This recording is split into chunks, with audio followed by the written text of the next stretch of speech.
Ever feel like you're trying to decode a secret message when you listen to fast English?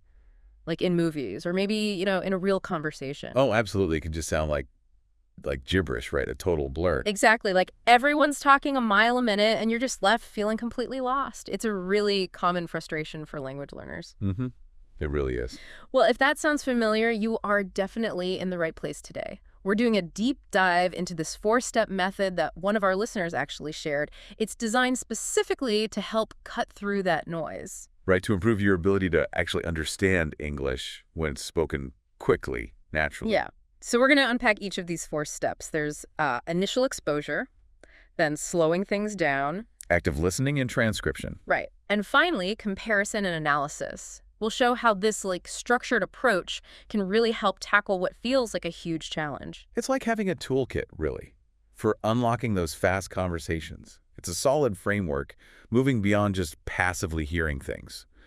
Getting you actively involved. Exactly. Engaging your brain to process English at its, natural speed. Building a real skill set, step by step. Okay, so let's get right into it then. Step 1 in this method is what they call initial exposure. Right. And the concept here is, well, it's pretty straightforward. You listen to a short clip, a real English conversation. Mm-hmm. Authentic material. And it's spoken at its normal, full speed, no messing about. No slowing it down, no subtitles, none of that. Nope, no training wheels, as you said. Just pure, natural speed English. And the example conversation they used involved this guy, David, talking about meeting someone named Chantel. She was from Montreal. Oh, okay. So a bit of a cultural mix there. Yeah, exactly. Which kind of highlights right away how communication can happen even with, language differences. He spoke English, she spoke French. Interesting. Okay, so you listen to this clip at full speed. Now, the goal here is not to understand every single word, right? Not at all. Let's be really clear on that. It's more about getting a feel for it. Like the rhythm, the pace. Yeah, the intonation, that kind of musicality of spoken English, how it ebbs and flows naturally. So it's like taking your auditory temperature, seeing where you're starting from. That's a great way to put it. Assessing the starting point before you start applying the strategies. This initial immersion, even if you don't understand everything, it starts getting your ears used to the soundscape. Recognizing the overall melody before you zoom in on the words. Exactly. And it's really crucial not to get discouraged at this point if it feels like everyone's just mumbling super fast. Which it probably will at first. Right. That feeling of being overwhelmed. Yeah. Totally normal. The understanding builds up later in the other steps. Okay, good to know. So you've taken that first step, experienced the full speed. Step 2 then is where you deliberately change pace. You slow down. Okay, yeah. Now we're moving towards actually understanding the content better. So in this phase, you listen to that exact same conversation again. The same clip. The very same one. And this is a really key difference. It's not just the original audio played slower. Okay. So you're not just hitting the 0.75x button. No. It's actually a re-recorded version. The speakers have consciously spoken more slowly, more clearly, articulating things better. That's a really important distinction. So your brain gets more processing time, but without that, weird distortion you sometimes get when you just slow down playback. Exactly. That extra time helps you pick out the individual sounds and words that might have just blurred together at full speed. Right. Gives your brain that extra fraction of a second to decode things. It's kind of like when you finally figure out the lyrics to a song you've loved for years but always misheard. Oh, yeah. That aha moment. Exactly. Suddenly just clicks into place. And I bet there's a real confidence boost here, too. Oh, definitely. Listeners often find they actually understood way more at this slower speed than they thought they would after that first listen. Yeah, it shows you what you can do. Builds confidence for the next steps. Absolutely. It lays that solid auditory foundation. So, okay, we've had the initial blast of natural speed, then the slower, clearer version. What's next? All right, now we get to step 3. This is where we really get our hands dirty, so to speak. Active listening and transcription. The pens and paper stage. Yeah. Or, keyboards. That's the one. So for this step, you go back to the original clip, the fast one. Okay. But this time, your job is to try and write down every single word you hear. Or, as many as you can catch. Now, we should probably acknowledge up front, this can feel pretty tough. Oh, for sure. It demands serious focus, a really sharp ear. But that challenge, that difficulty, is actually what makes it so effective. Totally. Trying to transcribe forces you to pay super close attention to every little sound, every nuance. It's a really active way to listen, hones those auditory skills. Yeah, to train your ear to pick up on those subtle sound differences you might otherwise miss. And interestingly, doing this, it actually helps your speaking too. How? Well, as you're trying to capture each word, you're automatically thinking about how it's pronounced, the rhythm, the word order. Ah, I see. So it's like active practice, even though you're not actually saying the words yourself. Exactly. Plus, when you compare your transcription later to the real one, which is step 4, you get this amazing personalized feedback. Right. You see exactly where you went wrong. Yeah, where you misheard something or maybe missed some vocabulary. Right. It gives you really targeted insights for improving both your listening and your pronunciation, like direct auditory feedback. That makes a lot of sense. Concrete data on where you need to focus. All right, so we've done the natural speed, the slowed down version, then the intense transcription. What's the grand finale? Step 4, comparison and analysis. This is where you take what you wrote down in your transcription, or even just what you think you understood from the earlier steps, and you compare it directly against the actual official written transcript of the conversation. Okay, the moment of truth. Yeah. Where you finally get to see the answers. Exactly.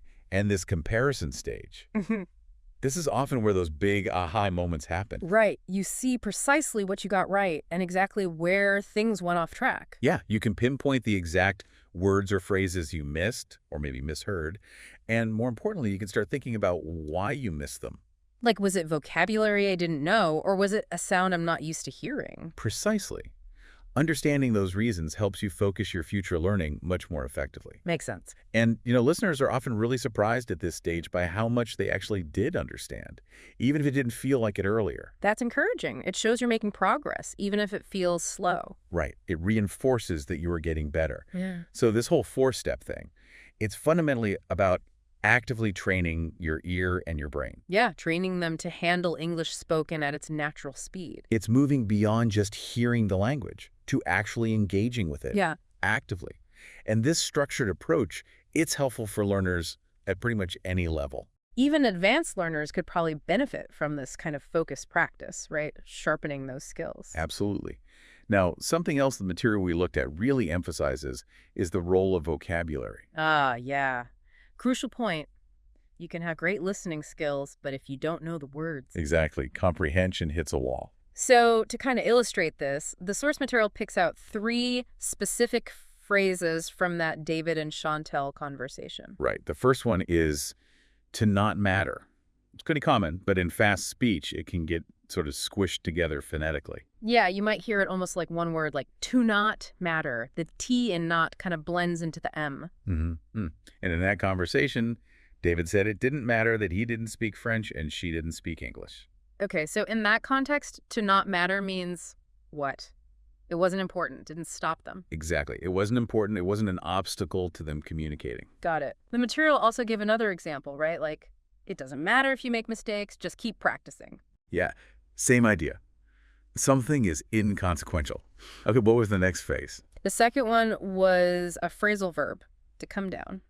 Ah, phrasal verbs. Always good to focus on those. Yeah.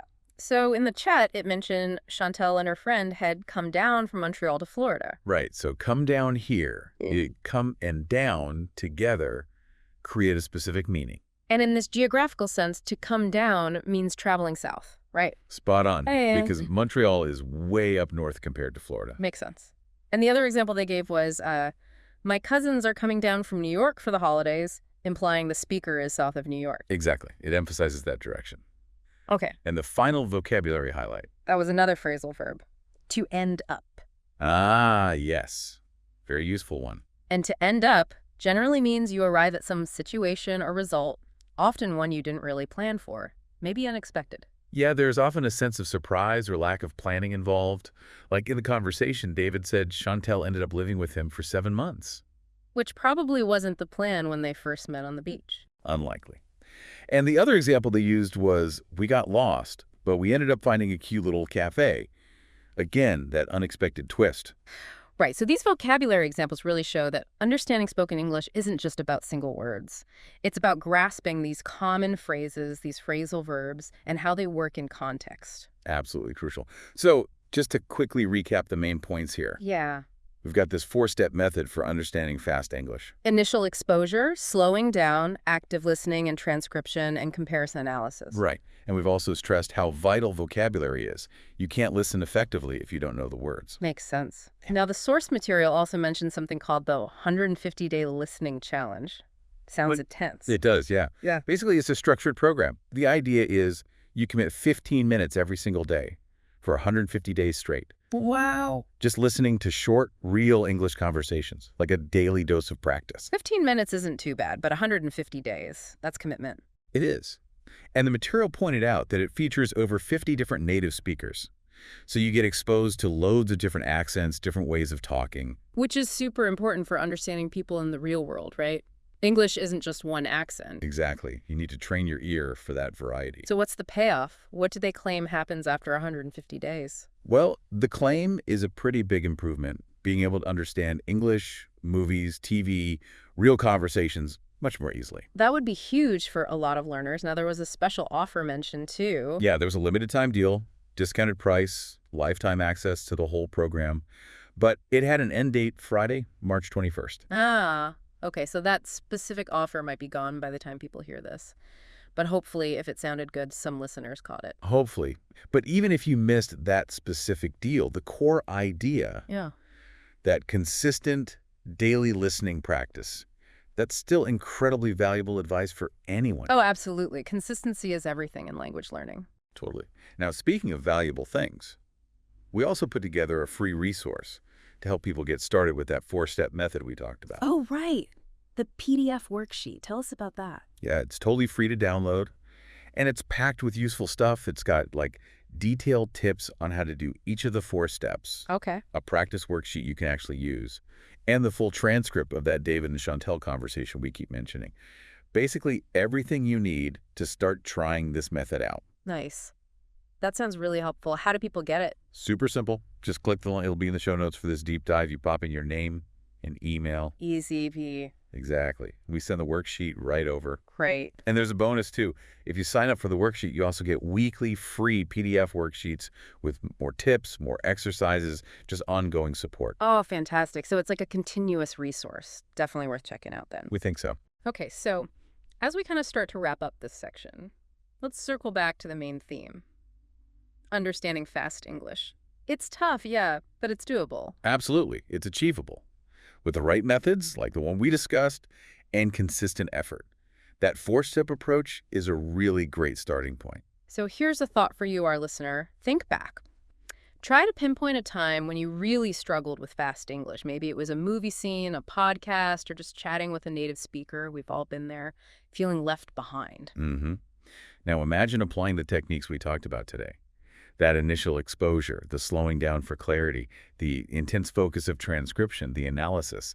How might that have changed things? Would you have understood more, felt a bit more confident maybe, less loss? And maybe think broader, too. This step-by-step analytical way of tackling a challenge. Could it apply to other things? Other communication hurdles? Or even different areas of life entirely? Because that's really what we try to do here on the Deep Dive, isn't it? Yeah.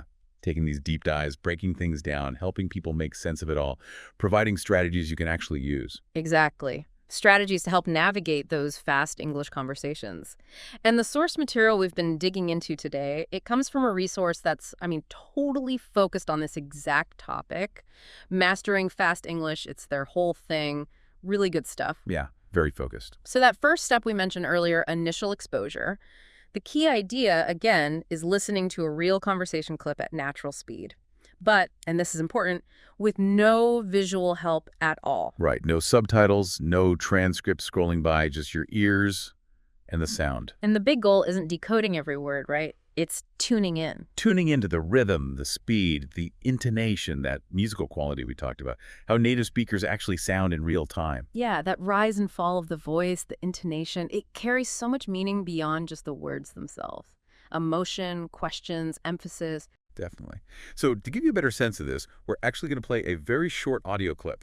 It's from a conversation where two people are talking about a kind of surprising encounter they had. Okay, so maybe for you listening, just try closing your eyes. Focus only on the sounds. Relax and just take it in. Here it is. Short audio clip plays E-R-A-G. So it's just walking along the beach, right? Mm-hmm. And suddenly this girl comes up to me, starts speaking French. I had no idea what she was saying, but somehow, we just clicked. Okay, just a short snippet there. An example of that initial exposure. What did you notice? Did you catch any specific words? What was your sense of the speed? Probably felt pretty quick, right? Yeah, it's totally normal if it felt like it just zipped by. This first listen is all about calibrating your ear to that natural pace. We'll break it down more in the next steps. Right. Okay, so step 2 is where we deliberately slow things down to help with comprehension. Exactly. So now, you listen to that same conversation again, the exact same content, but this time it's a special version, slowed down, re-recorded. And we need to stress again, this isn't just the original audio played slower with software. Nope. It's a brand new recording. The speakers intentionally spoke slower, much more clearly, really enunciating. So you can actually pick out the words more easily? Precisely. It's the same information, just delivered at a pace that's easier for your brain to process, especially if you're still learning. I bet listeners will find they understand a lot more this time. Most certainly. Okay, so let's listen to that slowed down version now. Try to notice how much more you can pick up when the speed isn't so frantic. Slowed down audio clip plays same content as before, but spoken clearly and slowly. Okay, let's pause there again. How was that? A bit easier to follow. Could you grasp more of what was being said? I'm sure the clarity made a huge difference for everyone. It really highlights how much speed impacts understanding. But of course, the main goal is to understand the original speed, so we don't stop here. Exactly. Which brings us to step 3. Now we shift into a more active mode. Active listening. Engaging your brain fully. That's it. So you listen to the original fast clip one more time, but this time you try to write down as much as you possibly can. Transcribe it. This is such a great exercise. It forces you to concentrate intensely, and it helps you see what words you do know, while also showing you exactly where the tricky spots are. Totally. Okay, so grab a pen, open a notes app. We'll play that fast clip again. Don't worry about getting every single word. Just do your best. Normally you could pause and rewind, but for now, let's try to keep up. Here it is again. Fast audio clip plays again, same as the first time. Okay, wow, still fast. How did you do that time? Did you manage to write down more than the first time you heard it? Hopefully. But look, even if you didn't catch everything, that's totally okay. Because now we move to the final step where it all comes together. Right. Step 4, verification and analysis. So now we're going to show you the actual transcript of that little conversation. And while you read it, we'll play the fast audio clip one last time.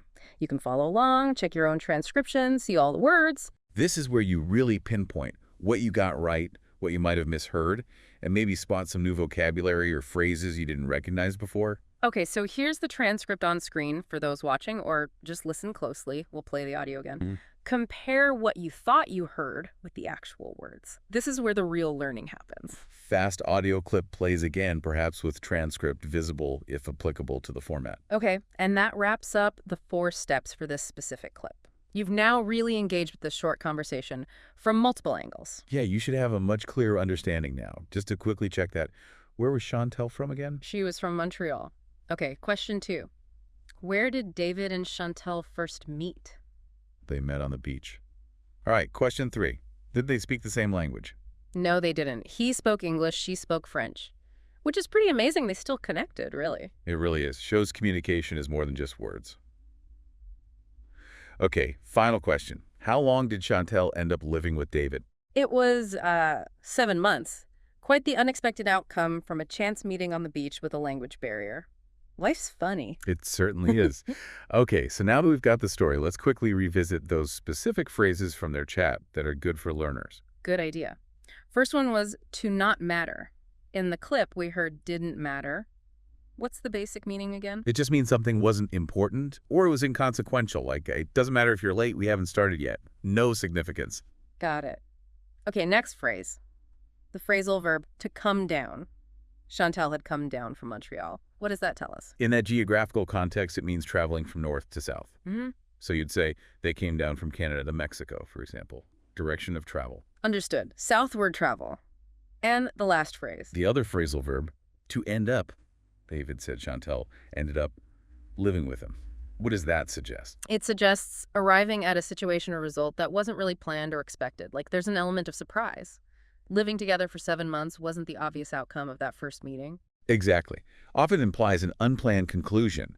So by going through these 4 steps, you've not only practiced listening actively, but also picked up some useful vocabulary and common phrases. And hopefully, you're seeing that understanding fast English really is a skill you can build with this kind of focused work. Absolutely. And, if you're really serious about boosting your progress here, we should mention that 150-day listening challenge again. It's a full program designed specifically to level up your English listening. For 150 days, you get daily practice with real conversations, lots of different speakers, different accents. Yeah, it's a really immersive way to get your ears tuned to real-world English. Now, normally that challenge costs $500, which reflects how comprehensive it is. But there was that special offer for our listeners. Right. The limited time deal, lifetime access for just $199. Which is a huge saving. But again, that offer was set to expire on March 21st. So it may or may not still be available depending on when you're listening. The link is in the description if you want to check it out. But definitely act fast if you're interested. Good advice.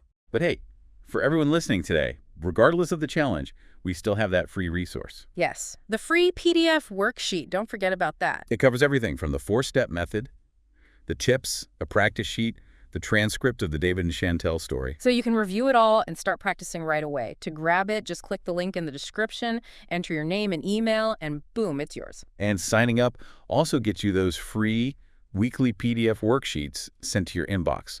More tips, more exercises, just ongoing support for your English learning. Fantastic. So whether you jump into the big challenge or just start applying the 4 steps using the free worksheet, the most important thing is consistency. Just keep practicing. Every time you listen, every time you actively try to understand, you're making progress. And think about it. Yeah. How often does miscommunication happen just because someone's speaking quickly or you're not used to their way of talking? Treating your ears for fast English is a massive communication skill. Absolutely. Keep at it, keep exploring English content, and you'll definitely surprise yourself with how much you improve. Okay, let's shift gears a bit. Have you ever had this happen? You're listening, right? Following along okay with someone speaking English. Maybe it's not even super fast. But then the second you need to actually say something back, respond quickly, your brain just freezes. Oh, totally. All the time. It's like you're still busy processing what they just said, trying to figure out your reply, and boom, the conversation's already moved 3 steps ahead. Exactly. That little delay feels like forever. You feel left behind. Yeah, it's frustrating. Well, that's exactly what we're going to tackle in this part of our deep dive. We're pulling more great stuff from that podcast I mentioned, Mastering Fast English Conversations. Well, good resource. Sounds very relevant. Yeah, and we're going to break down a really practical 3-step strategy. Yeah. But this time, it's specifically for speaking more fluently and quickly. Excellent. Okay. Because understanding is one thing, but being able to respond promptly, confidently, Yeah. that's the other half of the equation, isn't it? It really is. And this strategy, it's not about memorizing huge lists of words or super complex grammar. It's more about simple, effective practice techniques, things you can actually fit into your daily routine pretty easily. And the cool thing about these techniques is you can often see results fairly quickly, right? Without feeling totally overwhelmed. That's the idea. We know people are busy looking for stuff that works without taking up hours every day. Definitely. And hey, just to mention, we've also got another PDF worksheet specifically for these speaking strategies. It explains the steps, gives you extra exercises. You'll find a link for that one too. Awesome. Okay, let's dive into this 3-step speaking strategy. Step number 1 is a technique called shadowing. Shadowing. Okay, yeah, I know that might sound a bit weird at first. Like you're following someone around. Kind of, but it's an incredibly powerful technique for improving your spoken English. So what does it actually involve? What is shadowing? Okay, basically it's active listening where you repeat what you hear almost immediately as the speaker says it. Like your voice is their echo or their shadow following right behind the audio. I like that. Echo or shadow. Clear image. So what's the benefit of doing this echoing thing? It works on several levels. First off, it's fantastic for improving your pronunciation, getting your mouth comfortable making the sounds of English. Makes sense. You're directly copying native speakers. But it's more than just the sounds. Shadowing helps you absorb the natural rhythm, the intonation, the flow of English, all crucial for sounding more natural and fluent. So you're copying the music of the language too, not just the words. Exactly. And here's a really interesting part. Because you're so focused on just copying, your brain doesn't have to worry about what to say. It frees up mental energy to subconsciously focus on how it's said, the pronunciation details, the rhythm.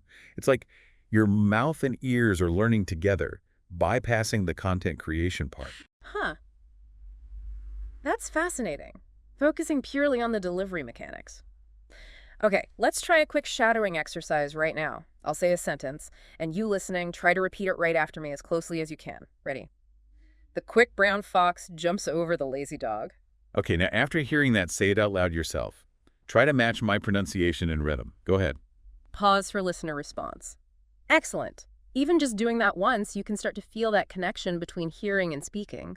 The more you practice shadowing with different kinds of English audio, the better you'll get at producing those sounds naturally and fluently, almost without thinking. Exactly. Okay, so that's shadowing. Let's move to step 2 in the speaking strategy, chunking. Chunking. Okay, what's the main idea behind this one? Chunking is all about breaking down longer sentences into smaller, more manageable pieces or chunks that sound more natural when you say them. So instead of feeling stressed by a really long sentence, you learn to identify and practice these smaller groups of words. Taking it in bite-sized pieces? Pretty much. The idea is that native speakers don't usually think or speak word by single word.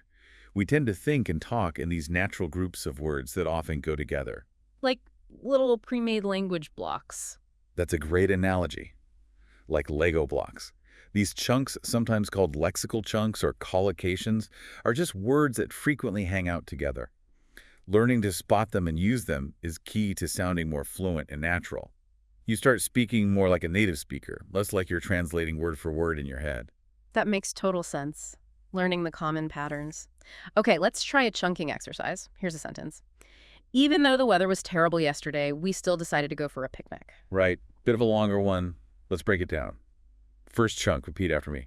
Even though the weather was terrible yesterday. Pause for listener response. Ugh. Now the second chunk. We still decided to go for a picnic. Pause for listener response. Perfect.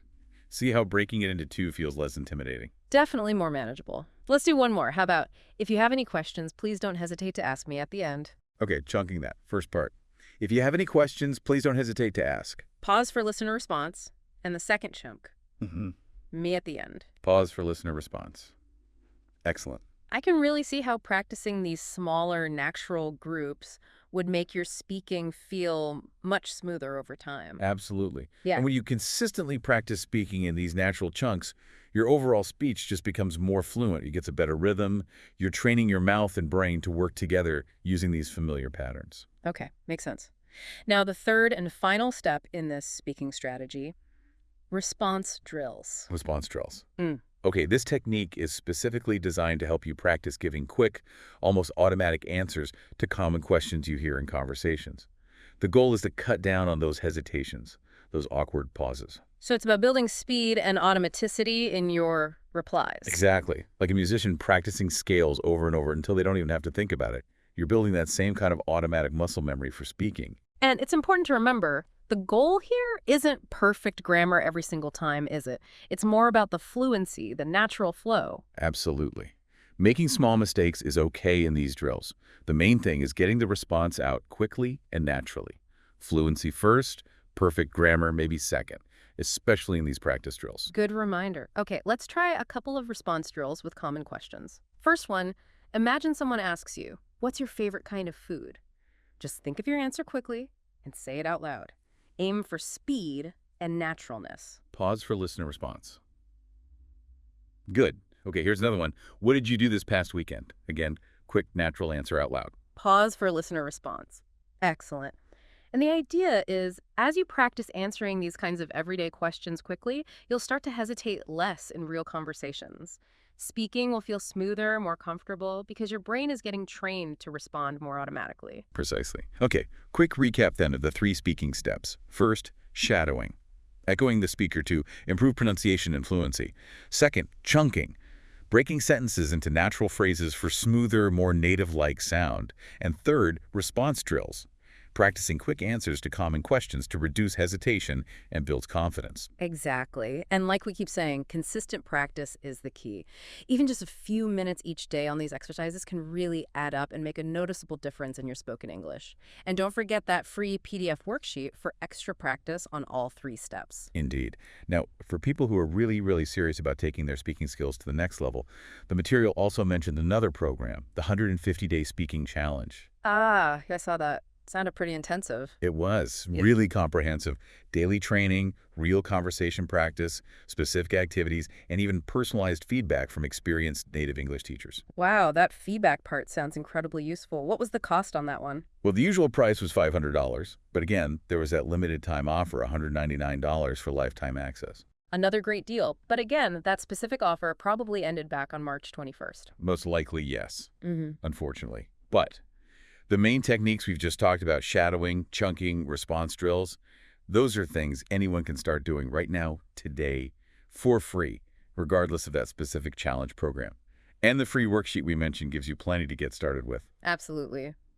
Well, thanks everyone for joining us for this part of the deep dive, focusing on speaking faster and more confidently.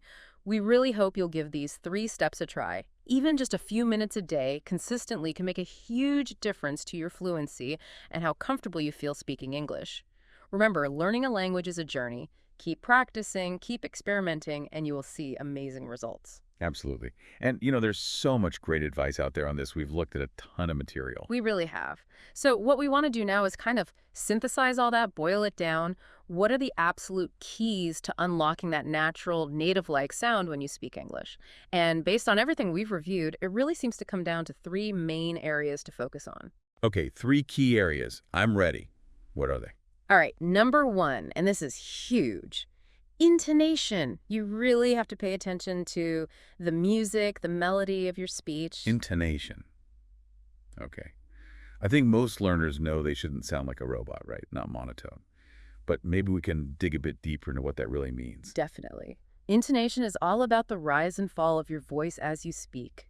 The pitch changes within a sentence. And in English, this is incredibly important. It's way more than just pronouncing the words right. Yeah, how you say something in English can totally change the meaning. Take a simple sentence like, I didn't know you were coming, if you say it totally flat.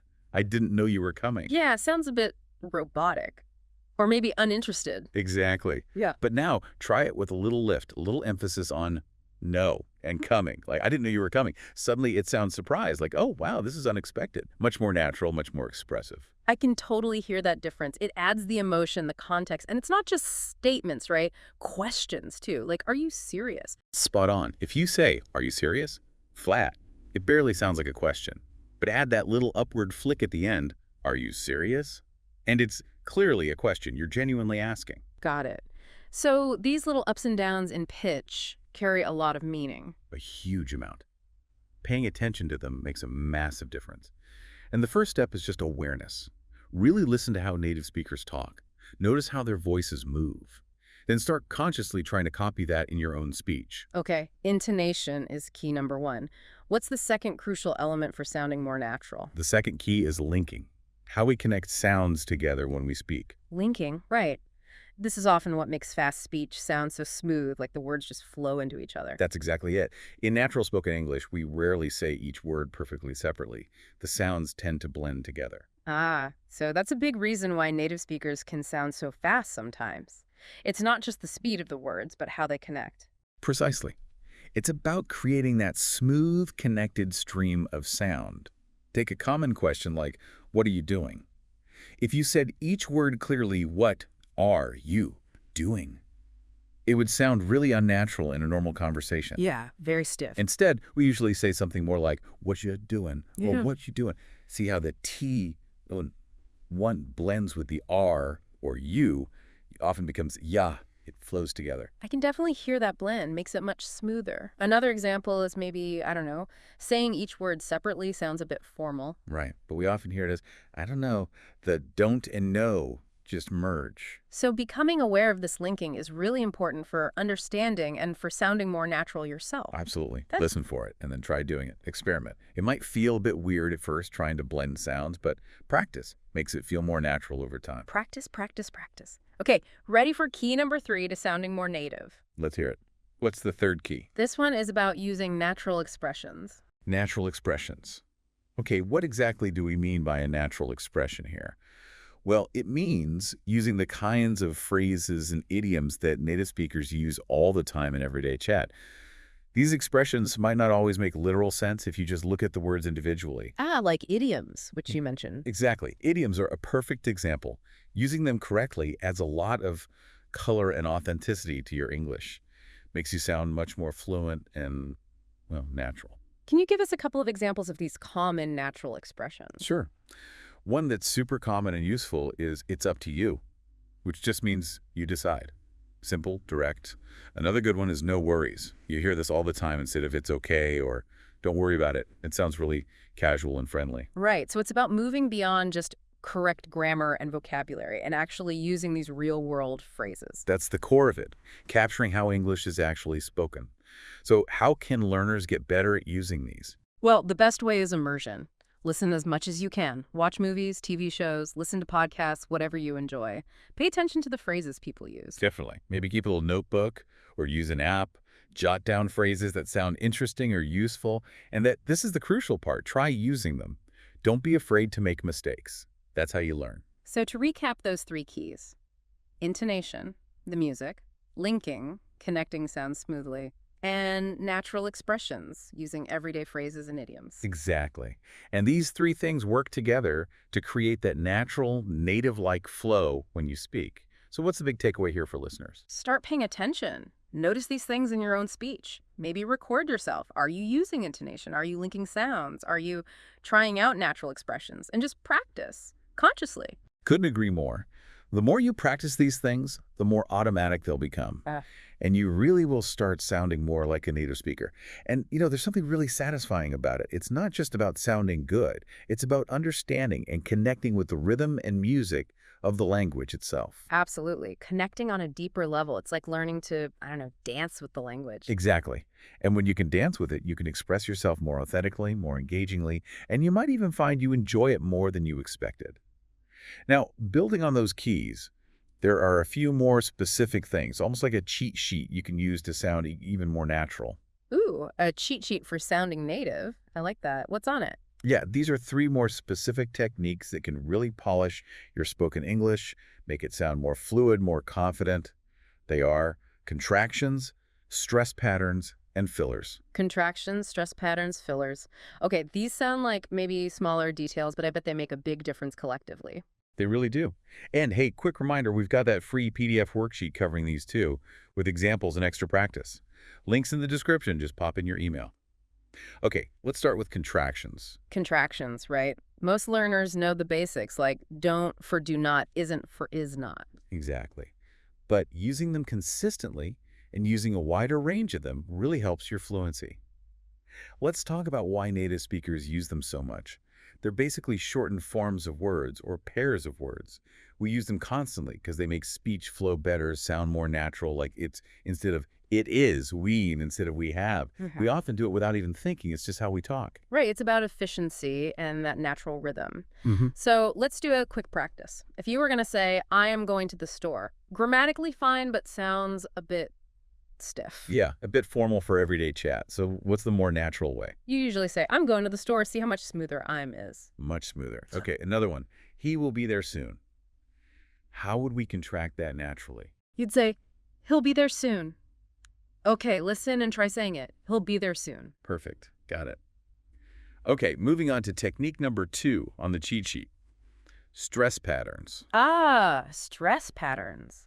This is about which words you emphasize in a sentence and how that changes the meaning, right? Exactly. It's about emphasizing certain words to highlight what's important and make sure your intended meaning comes across clearly.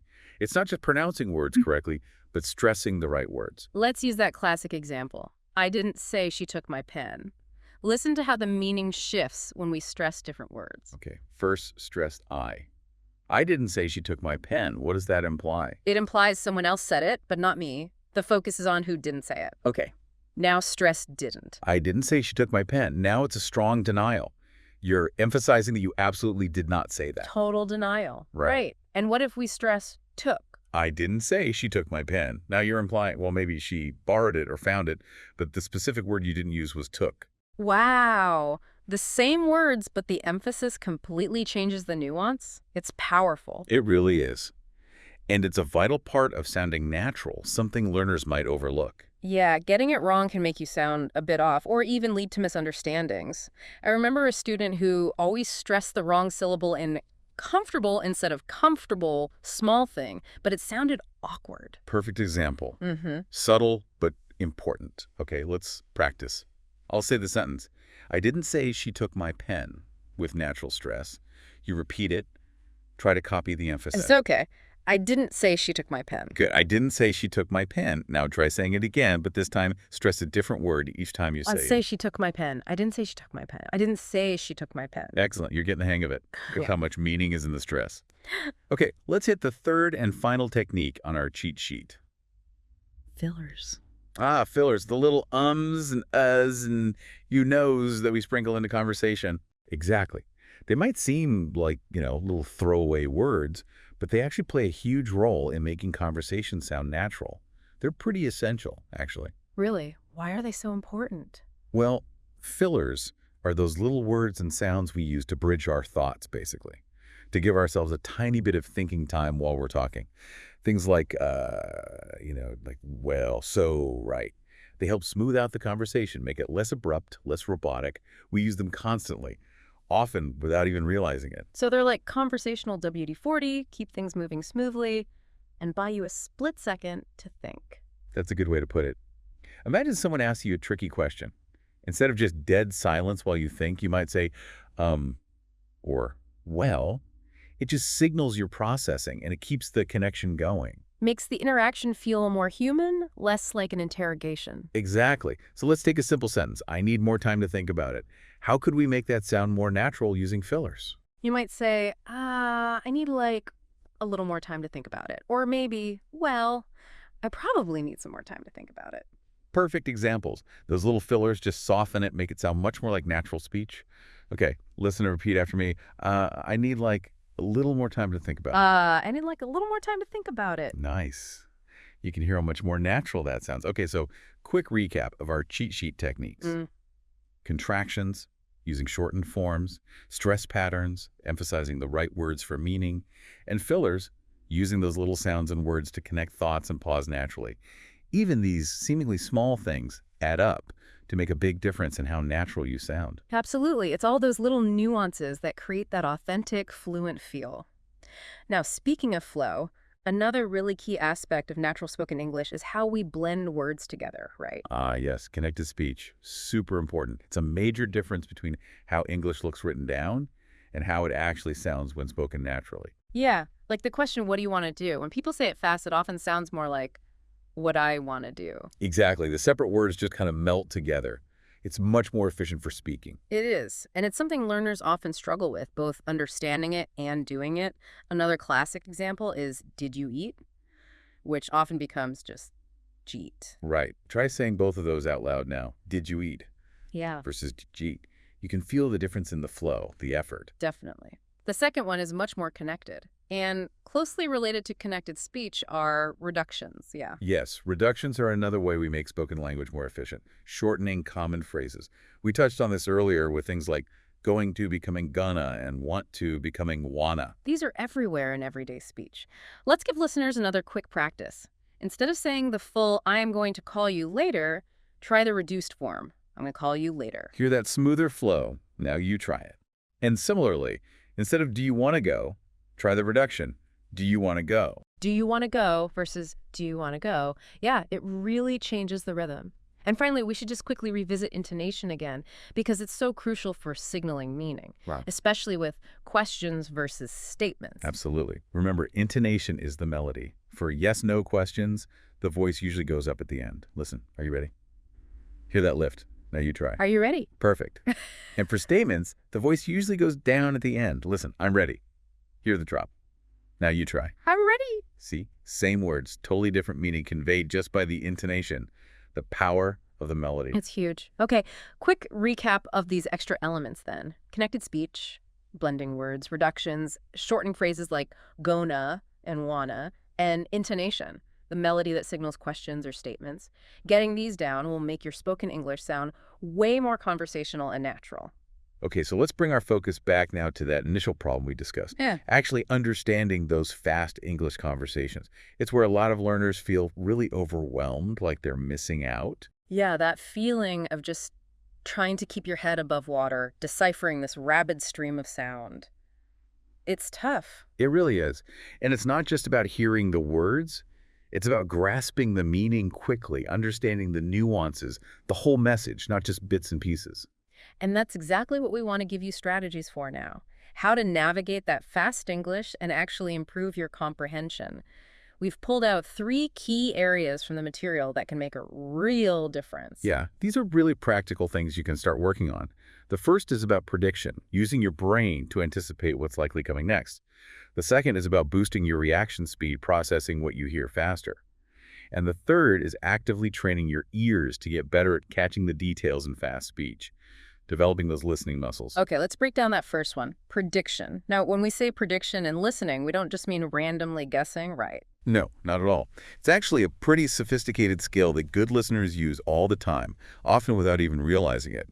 It's about recognizing patterns in the language, knowing common phrases, understanding how conversations usually flow logically. Can you give an example of how that works? Sure. If someone says, "It's raining cats and dogs outside, don't forget your..." What does your brain instantly fill in? Umbrella. Or maybe raincoat. Exactly. That's not a wild guess. It's based on the context, heavy rain, and your knowledge of the world and common phrases. Right. Using what you already know to anticipate what's next. The source material had another good example. If you're feeling tired, you should probably get some. Most people would immediately think rest or sleep. Again, it's a logical connection based on the context. So how does this predicting help with understanding fast English? Well, instead of just passively waiting for each word to hit you, you're already thinking ahead. You're building a mental framework, anticipating what the speaker might say next. Precisely. Being proactive like that makes it much easier to process the information when it comes quickly. Your brain is kind of primed and ready for certain words or ideas. Makes sense. Okay, let's try a quick prediction exercise for everyone listening. Here's the start of a sentence. I'm running really late for my meeting, so I need to take a pray. What word or phrase likely comes next? You probably thought of taxi or cab or maybe shortcut. Again, the context being late for a meeting guides your prediction. But hang on, isn't there a danger here? What if you predict wrong? Could that mess up your understanding? That's a really important point. You don't want to get so stuck on your prediction that you ignore what the speaker actually says. That would definitely lead to misunderstandings. So it's a balance. You want to be proactive, anticipate, but also stay flexible and listen carefully to confirm or adjust your prediction. It's an ongoing cycle. Anticipate, listen, adapt. So it's not rigid guessing, it's more like flexible anticipation. Exactly. Think of prediction as your first line of defense against getting overwhelmed by fast speech. Okay, let's move to strategy number 2, boosting your reaction speed. And for this, we're actually going to bring back a technique we talked about for speaking. Ah, shadowing again. How does doing a speaking exercise help with listening speed? Well, remember, shadowing is listening and repeating almost simultaneously, trying to match the speaker's speed, pronunciation, intonation. While you're producing speech, you're also forcing your brain to process the incoming speech incredibly quickly to keep up. Ah, okay. So the intensity of trying to speak along forces your listening brain to work faster too. Exactly. It's intense, but that's why it's so effective. It trains your brain and mouth to sync up at a faster pace. You're building that muscle memory for processing English sounds rapidly, closing the gap between hearing and understanding. Shrinking the lag time. Got it. Let's try a couple of quick shadowing sentences, really focusing on keeping up at the speed. First one. Let's meet at the coffee shop around 3:00 p.m. Try to repeat that right after me, matching the pace. Let's read at the coffee shop around 3:00 p.m. Repeat sentence quickly. You can feel how you have to process it fast to say it fast. Exactly. Okay, one more. I'll send you a quick message as soon as I get there. Again, shadow quickly and closely. I'll send you a quick message as soon as I get there. Repeat sentence quickly. It definitely requires focus to keep up when the words flow together like that. And that's the point. By pushing yourself to process and reproduce speech faster, you're training your whole system to handle natural, fast-paced conversations more easily.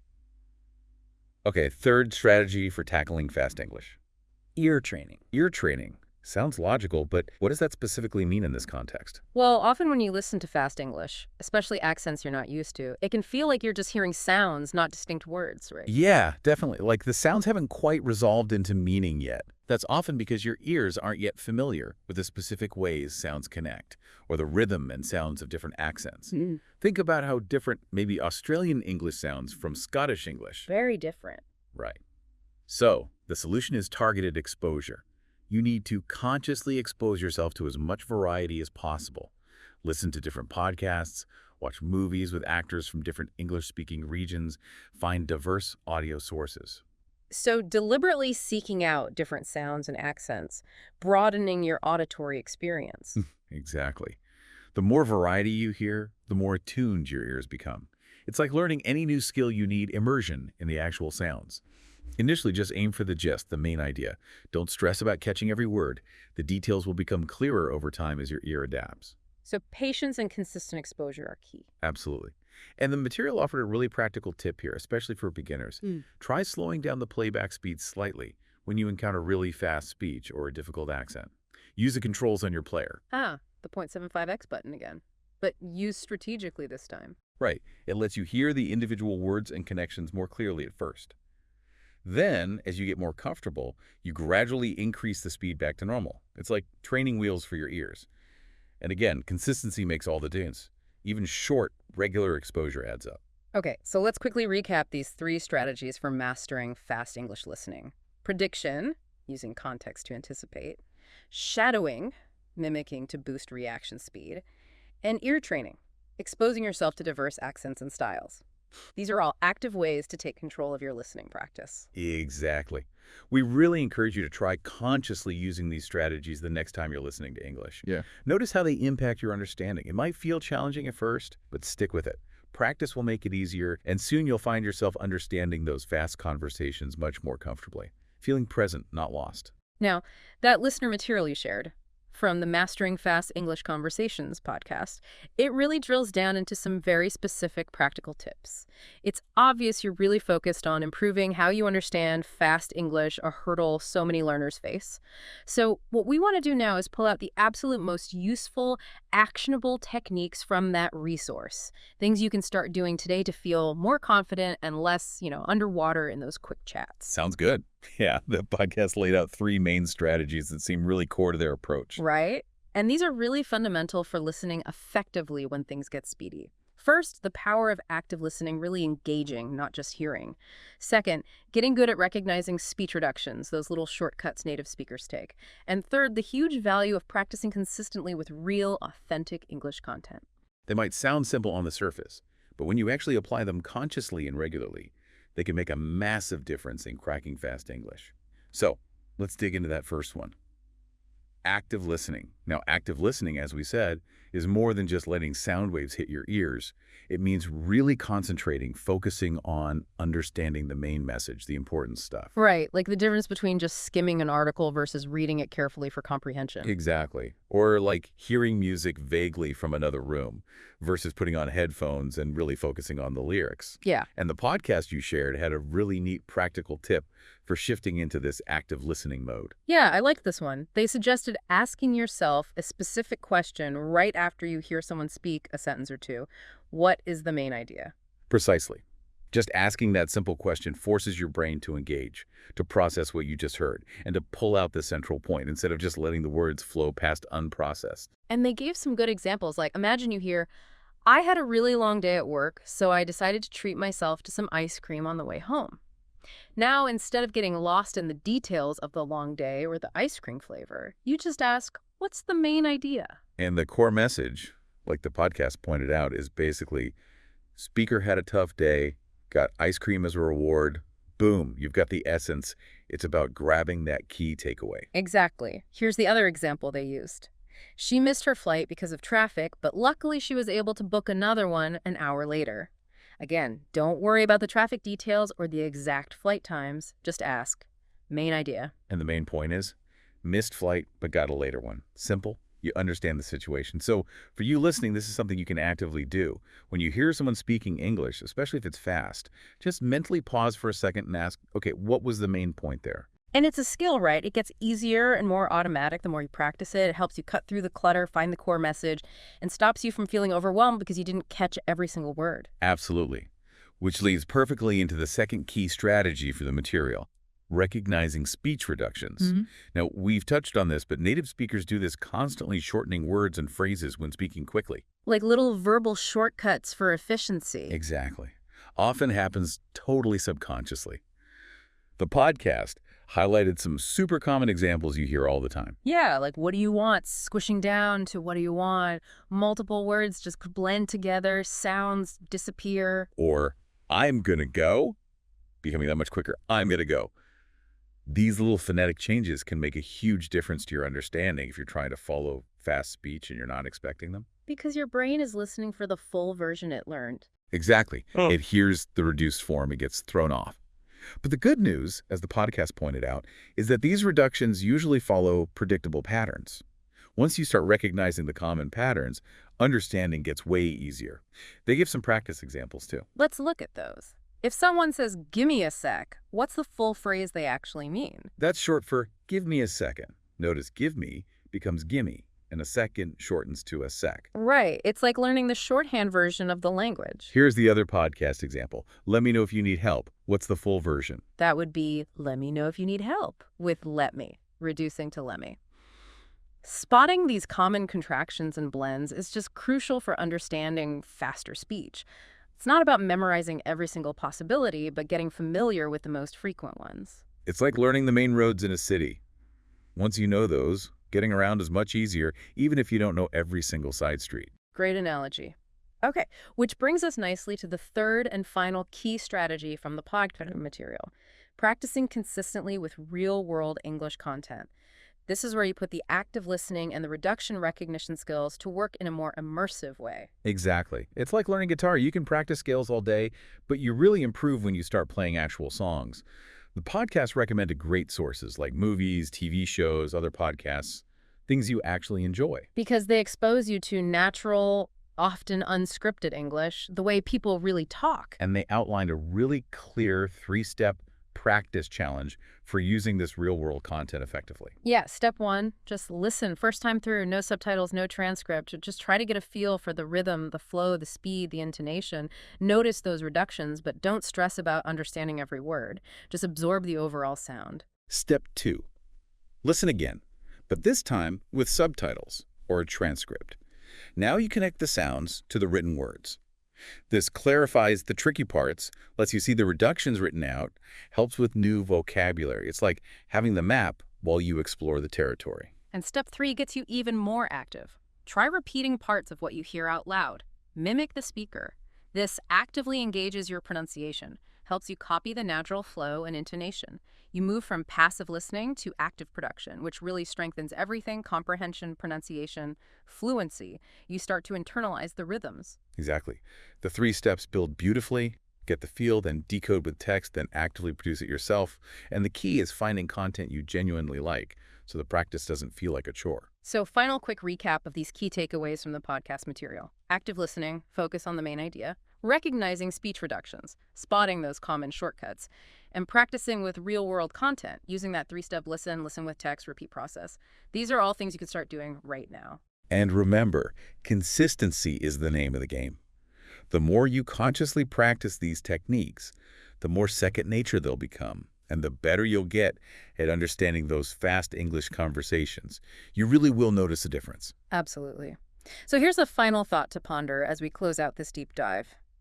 Thinking about these specific techniques, active listening for the main idea, tuning into speech reductions, practicing with real-world stuff you enjoy, what specific types of English content do you think would be most helpful for you personally to start engaging with more actively? Consider your interests, where you are now with your listening, and the kind of English you actually encounter or want to understand better. Let that guide your next steps. That's a great reflective question. Well, that wraps up our deep dive for today. We really hope exploring all these strategies and techniques has been helpful and given you some concrete things to work on. Yeah, we hope you found it useful and informative. Thanks so much for tuning in and joining us. Thank you for listening. We really appreciate you being here. Until the next deep dive, take care, keep practicing, and we'll see you then.